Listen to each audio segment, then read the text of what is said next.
अस्सलाम वालेकुम टीम टेनक की तरफ से। दोस्तों, ये इस कोर्स का सेकंड लेक्चर है। आप सबको पहले मैं इन्फॉर्म कर दूं कि क्रिप्टो, स्टॉक्स, फॉरेक्स इन तीनों को हम बहुत डिटेल में स्टडी करेंगे, मगर उससे पहले हमें टेक्निकल एनालिसिस सीखना होगा। इसलिए क्योंकि टेक्निकल एनालिसिस स्टडी होती है प्राइस पैटर्न्स की। तीनों फाइनेंशियल मार्केट्स हैं, तो तीनों में प्राइस पैटर्न्स होते हैं। तो अगर हम टेक्निकल एनालिसिस पहले स्टडी कर लेंगे तो उनके बाद हम बेहतर बाकी डिटेल्स में जा सकते हैं। दोस्तों, थ्रू आउट दिस लेक्चर आप पेन, पेपर, पेंसिल अपने पास रखें ताकि आप इंपॉर्टेंट पॉइंट्स को नोट डाउन कर सकें। और मैं फिर रिपीट कर रहा हूँ, आप जब भी इस कोर्स को कंप्लीट करेंगे तो आपने 2 महीने डेमो ट्रेडिंग प्रैक्टिस करनी है।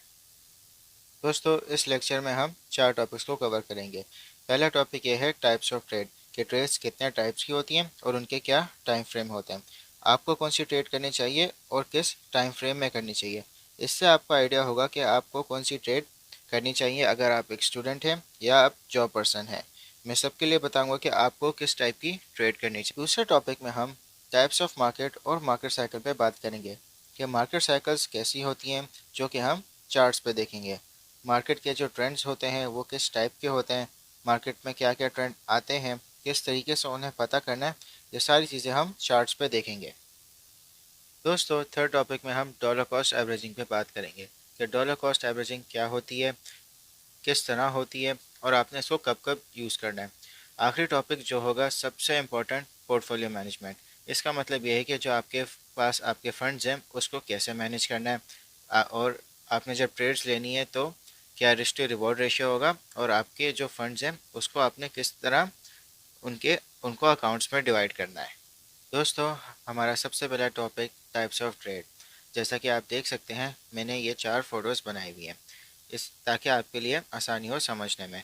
आप इन फ़ोटोज़ को as it is note down कर सकते हैं। तो दोस्तों, सबसे पहले है इंट्राडे, फिर उसके बाद है स्विंग, तीसरी है स्कैल्पिंग और लास्ट है लॉन्ग टर्म। ये चारों टाइप्स ऑफ ट्रेड हैं। दोस्तों, कि जैसे आपने नोट किया होगा कि मैंने इन सारे बॉक्सेस में टाइम भी लिखा हुआ है। कि जैसे इंट्राडे ट्रेडिंग है तो उसका टाइम फ्रेम है 15 मिनट, 30 मिनट, 45 मिनट्स। आपने इस टाइम फ्रेम पे चार्ट को देखना है। और जैसे कि स्विंग ट्रेडिंग है उसमें जो टाइम फ्रेम है वो 1 घंटे का, 2 घंटे का, 4 घंटे का, 6 घंटे का और 12 घंटे का। तीसरा जो टाइप ऑफ ट्रेड है स्कैल्पिंग, उसमें आप 1 मिनट, 3 मिनट और 5 मिनट का चार्ट आप देखोगे। और आखिरी का जो ट्रेड है लॉन्ग टर्म, उसमें आप डे चार्ट देखोगे, 3 डे चार्ट भी देखोगे और मंथली चार्ट देखोगे, और आप वीकली चार्ट भी देख सकते हो। दोस्तों, अब हमने डिसाइड करना है कि हमने कौन सी किस टाइप की ट्रेडिंग करनी है। तो पहले हम ये पता करेंगे कि इनका मतलब क्या है एक एक ट्रेड का। इंट्राडे ट्रेडिंग का मतलब ये है कि आपने जितनी भी ट्रेड्स ली पूरे एक दिन में और उसे उसी दिन ही आपने उनको क्लोज कर दिया, तो इसको कहते हैं इंट्राडे ट्रेडिंग। स्विंग ट्रेडिंग को कहते हैं कि आपने कोई भी ट्रेड जो आपकी एक दिन से ज़्यादा है उसको कहते हैं स्विंग ट्रेडिंग। जैसे आज मैंने बिटकॉइन खरीदा और उसे परसों सेल कर दिया, तो इसको कहते हैं स्विंग ट्रेडिंग। स्विंग ट्रेडिंग आप 1 हफ्ते तक भी कर सकते हो, 1 महीने भी कर सकते हो और 3 महीने भी कर सकते हो। ये आपके ऊपर है, मगर आप इसको 3 महीने से कम ही रखें। अब स्कैल्पिंग, स्कैल्पिंग जैसे मैंने कोई भी चीज़ खरीदी $1 की, उसको मैंने 1.01 पे सेल कर दिया, छोटा सा मैंने प्रॉफिट बना दिया। स्कैल्पिंग आप 5 मिनट में भी कर सकते हो, 10 मिनट भी कर सकते हो, प्रोवाइडेड कि आपने उसको जल्दी क्लोज करना है। अच्छा, लॉन्ग टर्म में ये है कि आपने कोई भी चीज़ खरीदी जो 3 महीने से ज़्यादा है, 3 महीने, 6 महीने, 1 साल, 2 साल, 3 साल, उसमें आप बहुत ज़्यादा प्रॉफिट बना सकते हो, तो इसको कहते हैं लॉन्ग टर्म ट्रेडिंग। तो दोस्तों, अब डिसाइड करते हैं कि आपको कौन सी ट्रेड करनी है। अगर आप फुल टाइम ट्रेडिंग को दे सकते हो तो आप इंट्राडे और स्विंग करो, लेकिन अगर आप बिगिनर हो तो आप स्विंग से स्टार्ट करो, क्योंकि जब आप प्रॉफिटेबल हो जाओगे तो आपके लिए इंट्राडे बहुत ही आसान होगा। अगर आप एक स्टूडेंट हो, आपको स्कूल या कॉलेज जाना है और उसके बाद आप ट्रेडिंग को टाइम दे सकते हो, तो आप स्विंग पे ज़्यादा फोकस करो और लॉन्ग टर्म पे। लॉन्ग टर्म एक तरीके से आपकी इन्वेस्टमेंट है जो आपके फंड को काफ़ी बढ़ाएगा। अगर आप जॉब करते हो तो आप स्विंग को प्रेफर करो। इंट्राडे और स्कैल्पिंग इसलिए नहीं क्योंकि उसमें आपको बहुत ज़्यादा अवेलेबल होना चाहिए। दोस्तों, हम अब ट्रेंड्स पे बात करते हैं। ट्रेंड का मतलब यह है डायरेक्शन। मार्केट में 3 टाइप के ट्रेंड होते हैं। एक होता है अप ट्रेंड, यानी कि जो प्राइजेज हैं वो मुसलसल प्राइस कर रहे हैं। आपको चार्ट में इसका प्रैक्टिकल एप्लीकेशन इस तरह नज़र आएगा, क्योंकि हम हमेशा मार्केट में बाइंग और सेलिंग हो रही होती है। मगर जो एक आपको एक जनरल सा एक व्यू मिलेगा कि जो प्राइस है वो मुसलसल ओवर टाइम बढ़ रही है। जैसे जो प्राइस थी वो $5 पे थी और इस अप ट्रेंड में प्राइस पहुंच गई आपकी $50। तो ये एकदम से शूट अप नहीं होगी, एक ओवर टाइम ये प्राइस बढ़ेगी $50 पे। और वो आपको फेजेस में नज़र आएगा कि एक बहुत ज़्यादा बाइंग होगी यहाँ पे जिससे प्राइस शूट अप करेगी, फिर कुछ प्रॉफिट टेकिंग होगी, फिर ज़्यादा बाइंग होगी, फिर प्रॉफिट टेकिंग होगी। तो इस तरह एक अप ट्रेंड बनता है। दोस्तों, जो दूसरा ट्रेंड है उसको कहते हैं डाउन ट्रेंड, यानी जो प्राइस है वो मुसलसल आपकी घिरेगी और वो आपको इस तरह नज़र आएगा कि जो प्राइस आपकी $50 पे थी वो 40 पे आ गई, फिर वापस 43 पे आई, फिर 40 से सीधा 35 पे गिर गई, फिर 38 आ गई और फिर सीधा आपकी $30 पे गिर गई। इसको कहते हैं कि प्राइस एक डाउन ट्रेंड में आ रहा है। मुसलसल एक फेज़ है जिसमें प्राइस गिर रहा है क्योंकि बहुत ज़्यादा प्रॉफिट टेकिंग हो रही है, और या फिर लोग जो हैं वो अपनी पैनिक सेलिंग की वजह से लॉसेस रियलाइज़ कर रहे हैं। और दोस्तों, जो तीसरा ट्रेंड होता है उसको कहते हैं हम साइडवेज, यानी जो प्राइस है वो एक ही पैटर्न्स बना रही है। आपको उसका प्रैक्टिकल एप्लीकेशन इस तरह नज़र आएगा कि प्राइस बढ़ी और फिर गिरी और फिर वापस बढ़ी, सेम प्राइस पे आ गई और फिर उसी प्राइस पे वापस गिर गई, फिर से ये तीसरी बार भी रिपीट हुआ और वापस उसी प्राइस पे गिर गई। तो ये एक साइकिल चलती है जिसमें ये जो प्राइस है वो उसी प्राइस पे ऊपर आएगी, फिर गिरेगी, फिर वापस उस प्राइस पे आएगी, क्योंकि यहाँ पे बाइंग और सेलिंग दोनों एक ही स्पीड से हो रही है। तो तभी एक रिपीट सा एक पैटर्न बनना है, यानी यहाँ पे बायर्स हैं, फिर वो सेल करते हैं, फिर वो दोबारा यहाँ बाय करते हैं, फिर वो सेल करते हैं। तो इस तरह ये पैटर्न एक रिपीट होता है। तो दोस्तों, अगर मैं आपको तीनों ट्रेंड्स टेस्ला के चार्ट में एक्सप्लेन करूं, तो आप यहाँ देखें कि यहाँ पे एक अप ट्रेंड हुआ है कि प्राइस मुसलसल बढ़ी है। और अगर आपको डाउन ट्रेंड देखना है तो आप यहाँ देखें कि यहाँ से मुसलसल प्राइस काफ़ी टाइम के लिए गिरी है। और अगर आपको साइडवेज मूवमेंट देखनी है तो आप यहाँ पे आप पैटर्न देख सकते हैं कि यहाँ पे सेम बाइंग और सेम सेलिंग और फिर वापस बाइंग फिर और सेलिंग। तो यहाँ पे एक रिपीट सी साइकिल बन रही है, तो इसको कहते हैं साइडवेज। यहाँ से आप एक अप ट्रेंड देख सकते हैं और यहाँ से आप एक डाउन ट्रेंड देख सकते हैं और यहाँ पे आपको एक साइडवेज पैटर्न नज़र आएगा। जो ट्रेंड होता है वो तीनों एक साथ प्ले हो सकते हैं।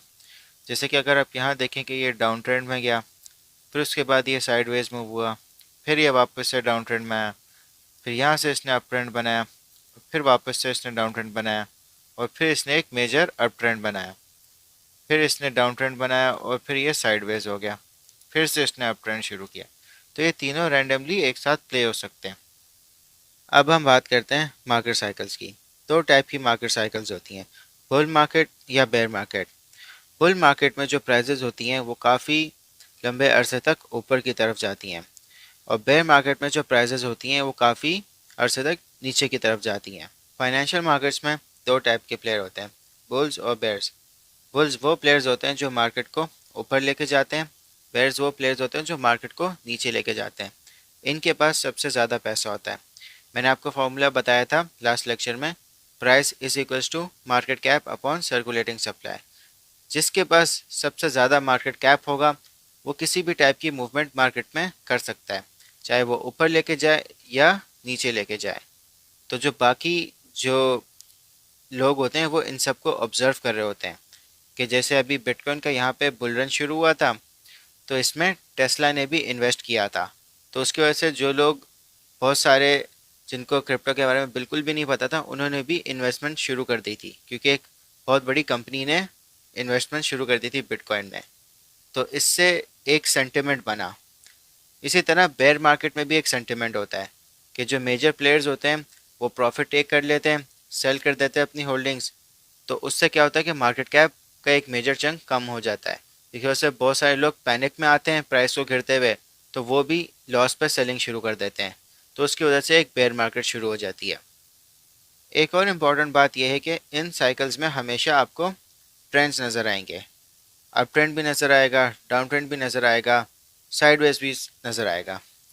जैसे यहाँ पे बिटकॉइन अप ट्रेंड में गया, फिर थोड़ा सा डाउन ट्रेंड में आया, फिर दोबारा अप ट्रेंड में गया, फिर डाउन ट्रेंड में आया, फिर अप ट्रेंड और फिर साइडवेज मूव हुआ, फिर अप ट्रेंड गया और फिर डाउन ट्रेंड आ गया, फिर यहाँ पे साइडवेज मूव हुआ, फिर ये अप ट्रेंड में गया।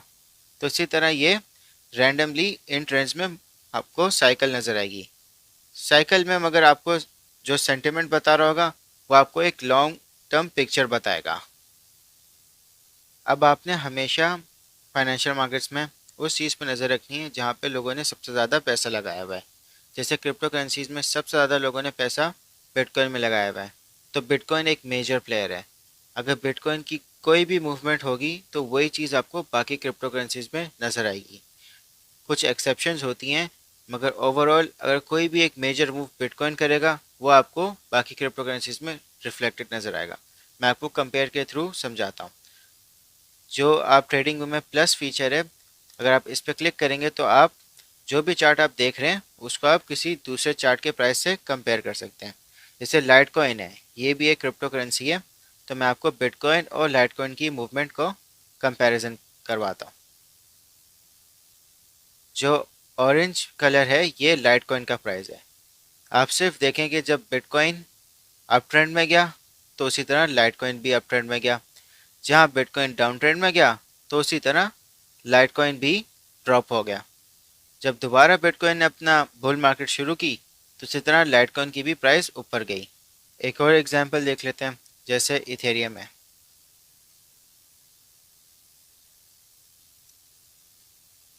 जो ब्लू कलर है वो इथेरियम है। जैसे बिटकॉइन जब अप ट्रेंड में आया तो इथेरियम भी अप ट्रेंड चला गया, जहाँ बिटकॉइन डाउन ट्रेंड में आया इसी तरह इथेरियम भी डाउन ट्रेंड में आ गया। जब दोबारा बिटकॉइन अप ट्रेंड में गया तो इसी तरह इथेरियम भी अप ट्रेंड में आ गया। तो बिटकॉइन की जो मूवमेंट है वो बाकी आपको करेंसीज में नज़र आएगी, तो आपने केयरफुली हमेशा बिटकॉइन को ऑब्जर्व करना है। आई होप दोस्तों आप सबको ट्रेंड्स, टाइप ऑफ ट्रेंड्स और टाइप ऑफ मार्केट साइकिल्स दोनों क्लियर हो गई होगी। दोस्तों अब मैं आपको डॉलर कॉस्ट एवरेजिंग एक्सप्लेन करता हूँ। डॉलर कॉस्ट एवरेजिंग एक टेक्निक है जिससे आप अपनी इन्वेस्टमेंट को एवरेज आउट करते हो। एग्जाम्पल के तौर पे जैसे जो भी आप मंथली अर्न करते हो आप उसका 10% बिटकॉइन में इन्वेस्ट कर देते हो। ये टेक्निक इतनी इफ़ेक्टिव है, इसको मैं आपको एक स्टोरी की तरह समझाता हूँ। आप और आपके दोस्त दोनों आप लोग बिटकॉइन में इन्वेस्ट करना चाहते हो। आप दोनों के पास $12,000 का फ़ंड है। आपका दोस्त बोलता है कि मैं एक ही दफ़ा बिटकॉइन ख़रीद लूँगा, और आप कहते हो कि आप हर महीने $1,000 का बिटकॉइन ख़रीदोगे। दोनों का फ़ंड साइज सेम है, सिर्फ स्ट्रैटेजी डिफरेंट है। आपका दोस्त एक ही दफ़ा ख़रीद लेगा और आप हर महीने $1,000 का ख़रीदोगे। तो जनवरी का टाइम है, बिटकॉइन का प्राइस 40,000 है, तो आपके दोस्त ने बिटकॉइन $40,000 का ख़रीद लिया और टोटल क्वांटिटी उसके पास 0.3 आ गई। आपने क्या किया, 40,000 का बिटकॉइन था, आपने $1,000 का बाय कर लिया। उसकी क्वांटिटी आपसे 10 टाइम्स ज़्यादा है और आपकी उसकी 10 टाइम्स कम है। फिर भी आपका नेक्स्ट मंथ आया, उस वक्त बिटकॉइन का प्राइस और ज़्यादा था, 45,000 पता, आपने फिर $1,000 का ख़रीद लिया। फिर उससे नेक्स्ट मंथ आपने $1,000 का ख़रीद लिया और कंटिन्यूसली आपने 12 महीने $1,000 का ख़रीदते रहे, मगर आपने प्राइस को नहीं देखा। फिर साल का एंड हुआ, उस वक्त बिटकॉइन $20,000 पे क्लोज हुआ। तो आप और आपके दोस्त दोनों बैठे, तो आपके दोस्त ने पूछा कि आपके इस वक्त वैल्यू क्या है। तो आपने उसको वैल्यू बताई कि जो आपकी एवरेज प्राइस थी बिटकॉइन की बाइंग की वो 28,500 थी, और जो आपके पास इस वक्त टोटल क्वांटिटी है वो 0.48 बिटकॉइंस की है, और जो उनकी वैल्यू है वो इस वक्त 13,583 है। आप ऑलरेडी प्रॉफिट में आ गए। और जो आपका दोस्त है उसने साल के शुरू में $40,000 पर ख़रीदा था, और साल के आखिर में जब बिटकॉइन की वैल्यू 20,000 पे पहुंच गई तो जो उसकी वैल्यू थी वो 50% से डिक्रीज़ हो गई। $6,000 का उस वक्त टोटल उसकी वैल्यू उसके पास पड़ी हुई है अभी बिटकॉइन की। दोस्तों अगर हम सिर्फ कंपेयर करें, दोनों का फंड साइज सेम था, सिर्फ बाइंग स्ट्रैटेजी डिफरेंट थी। आपने उन महीनों का फ़ायदा उठा लिया जहाँ पे बिटकॉइन बहुत ज़्यादा कम प्राइस पे था, तो इससे आप ज़्यादा क्वांटिटी बाय कर सके। तो इससे क्या हुआ, आपका जो एवरेज प्राइस था वो भी काफ़ी रिड्यूस हो गया, आपकी क्वांटिटी भी बढ़ गई, और आप इवन के बिटकॉइन जब 50% अपनी वैल्यू ड्रॉप कर गया तो तब भी आप प्रॉफिट में थे। मगर जो आपका दोस्त था उसने सिर्फ एक दफ़ा बाई किया था, सेम क्वांटिटी थी, तो जो 40,000 से जब 20,000 बिटकॉइन ड्रॉप हुआ तो 50% वो लॉस में आ गया। अब सपोज नेक्स्ट ईयर बिटकॉइन की वैल्यू $55,000 पे आती है, तो आपका दोस्त आपको एडवाइस करता है कि आप वो भी प्रॉफिट में आ गए तो सेल कर लेते हैं, तो आप भी एग्री हो जाते हैं। तो आप दोनों अपने बिटकॉइन की होल्डिंग्स $55,000 पे सेल करते हैं। जो आपका दोस्त था उसने प्रॉफिट बना लिया 4,500 और 38% रिटर्न ओवरऑल अपने $12,000 के फंड पे। जो आपने प्रॉफिट बनाया वो आपने बनाया 14,213, यानी 118% आपने रिटर्न बना लिया। डॉलर कॉस्ट एवरेजिंग की वजह से आपकी क्वांटिटी भी ज़्यादा होगी और आपकी एवरेज परचेजिंग प्राइस भी। तो आपने कभी भी 100% बाइंग नहीं करनी, हमेशा इन पार्ट्स बाय करें, डॉलर कॉस्ट एवरेज करें, तो आप लॉन्ग टर्म हमेशा फ़ायदे में होंगे। दोस्तों, डॉलर कॉस्ट एवरेजिंग का भी एक तरीका है, आपने हमेशा मार्केट साइकिल को डिटरमाइन करना है। मार्केट साइकिल आपको सेंटिमेंट से पता चलेगा। जैसे यहाँ पे बिटकॉइन की बुल मार्केट थी, तो अगर मैं डॉलर कॉस्ट एवरेजिंग कर रहा होता तो मैं यहाँ पे बाय करता, फिर मैं यहाँ बाय करता, फिर मैं यहाँ बाय करता। इवन अगर आप यहाँ देखें तो यहाँ पे एक डाउन ट्रेंड आ गया है, तो मैं यहाँ पे बाय कर लेता, फिर मैं दोबारा बाय करता, फिर मैं दोबारा बाय करता। जहाँ तक मेरे फ़ंड की कैपेसिटी है मैं अपनी बाइंग कंटिन्यू रखता। मगर दोस्तों, आपने हमेशा प्रिपेयर रहना है कि हमेशा हर मार्केट साइकिल का एक टॉप होता है। बुल मार्केट का टॉप होता है, बेयर मार्केट का बॉटम होता है। तो आपने हमेशा प्रिपेयर रहना है कि कभी ना कभी वो टॉप रीच होगा। जब बुल मार्केट अपने टॉप पे पहुंचती है तो वो क्रैश हो जाती है, क्योंकि मैक्सिमम जिन लोगों ने बाइंग की होती है वो प्रॉफिट टेक करते हैं। तो जब क्रैश होती है तो बहुत सारे पैनिक सेलर्स होते हैं, वो लॉस में सेल करते हैं। तो आपने हमेशा एक साइकोलॉजिकल लेवल रखना है कि आपने वहाँ पे सेल करनी है। और जब भी आपका अगर 200% रिटर्न बन जाए तो आप हमेशा 50% अपनी होल्डिंग्स को सेल करें, ताकि जो आपका कैपिटल है वो आपके पास आ जाए। तो अगर मैं सेल करता तो मैं यहाँ पे सेल कर देता, मगर फिर भी अगर मुझे यहाँ पे भी मौका मिलता सेल करने का तो मैं यहाँ पे भी सेल कर लेता, क्योंकि मैं ऑलरेडी यहाँ पे ऑलरेडी इतना प्रॉफिट में हूँ। तो इवन अगर जो मैंने यहाँ पे भी बाइंग की है वो भी मैं उसको कंपनसेट कर लेता इन सब के प्रॉफिट से। तो आपने हमेशा तैयार रहना है कि आपने कभी ना कभी सेल करना है, और आपने मार्केट सेंटिमेंट को बहुत ध्यान से इवेल्युएट करना है। और अगर आप बेयर मार्केट में होते हैं, बेयर मार्केट हमेशा बेस्ट टाइम होती है डॉलर कॉस्ट एवरेजिंग के लिए, क्योंकि आप हमेशा लोएस्ट प्राइस से आप ज़्यादा क्वांटिटी बाय कर सकते हैं। मगर हमेशा अपने, फिर से दोबारा मैं कह रहा हूँ, सेंटिमेंट को देखना है। बहुत ऐसा भी होता है कि बुल मार्केट से ज़्यादा देर बेयर मार्केट भी रहती है। तो आपने अपना रिस्क को मैनेज करना है कि आपको जो आप पैसा लगा रहे हो उसको आपको इमीडिएटली ज़रूरत नहीं है। डॉलर कॉस्ट एवरेजिंग का रूल ही यही है कि आप लॉन्ग टर्म होल्ड करो, ताकि आप उसको मैक्सिमम सेल कर सको हाई प्रॉफिट पे। तो अगर आप बेयर मार्केट में डॉलर कॉस्ट एवरेजिंग करते हैं तो आप हमेशा पहले बुल मार्केट का साइकिल ओवर होने को आप कंफर्मेशन देखोगे, वो आपको सेंटिमेंट से पता चल जाएगा। आगे जब हम टेक्निकल एनालिसिस कोर्स में पढ़ेंगे तो हम आपको इंडिकेशंस बताएंगे कि जहाँ पे बुल मार्केट ख़त्म हो गई है। तो अगर आप बेयर मार्केट में डॉलर कॉस्ट एवरेजिंग करते हैं तो आप थोड़ा थोड़ा इन पार्ट्स में बाय करते हैं। यहाँ पे कुछ बाय कर लेते हैं, फिर यहाँ कुछ बाय कर लेते हैं, फिर कुछ यहाँ बाय कर लेते हैं। तो आप एक सीक्वेंस रखते हैं। अब हमारा जो लास्ट टॉपिक है वो है पोर्टफोलियो मैनेजमेंट। पोर्टफोलियो मैनेजमेंट को मैं नेक्स्ट पार्ट में कवर करूँगा। ये सेम लेक्चर है, इसका पार्ट 2 होगा। ये जो पोर्टफोलियो मैनेजमेंट है वो बहुत ही इम्पोर्टेंट कॉन्सेप्ट है। ये पूरा आपका ट्रेडिंग करियर डिटरमाइन करता है। जितना बेहतर आपका पोर्टफोलियो मैनेजमेंट होगा उतने आप मार्केट में सक्सेसफुल होगे। जितना अगर आपका वीक होगा उतना जल्दी आप मार्केट से एग्जिट हो जाओगे। आप याद रखें, मार्केट 24/7 है, मगर जो आपका पोर्टफोलियो है वो आपकी रिस्पॉन्सिबिलिटी है। तो इसलिए इस लेक्चर का पार्ट 2 पोर्टफोलियो मैनेजमेंट पे होगा, जो आप सेपरेटली देखेंगे। हमने इस लेक्चर में types of trades, types of markets और डॉलर कॉस्ट एवरेजिंग को कवर किया है। अब मैं आपको क्विज दूंगा, उसके आंसर्स आपने कमेंट सेक्शन में देने और मैं आपके आंसर्स चेक करके आपको फीडबैक दूंगा।